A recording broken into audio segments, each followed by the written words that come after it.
Tonight, the ACLU is calling for an investigation into a GRPD detective who was texting a sitting juror during a trial. They were apparently discussing another juror who did not want to vote guilty. There are also concerns that the juror's race came into the conversation. News 8's Heather Walker looked into this and learned that GRPD and the prosecutor's office launched investigations months ago. She has the final report tonight. Heather? Sue, it was the detective himself who turned in the text messages that started this investigation, and we just learned that he was disciplined, but it's not clear exactly what that punishment was.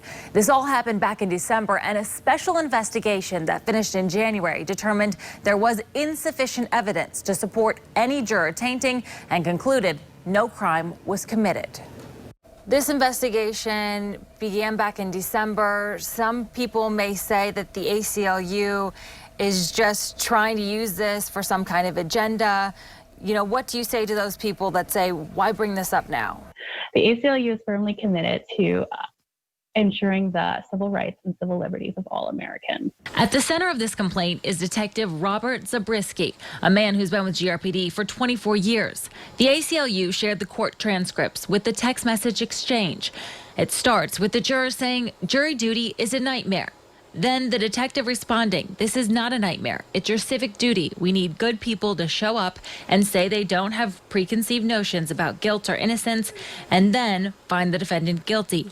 Duh, LOL." The ACLU says the detective also introduced race into the text exchange after the sitting juror commented about a dissenting juror being, quote, obnoxious and emotional.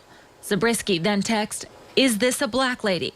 So this incident involves serious misconduct and racial discrimination. It represents a failure of the system to hold officers accountable. But the Kent County prosecutor said his office did that, and to say anything else is false. They called me to say, hey, this letter's coming out, never disclose that they're going to throw my office under the bus. Is that you obviously had my number to call me and let me know this letter was coming out. How do you not call me and check your facts? And to throw this out there is just, it's either incompetence or they have an agenda. GRPD also launched its own investigation back in December, which found the detective's actions violated department policy. The city issued disciplinary action, but would not say what.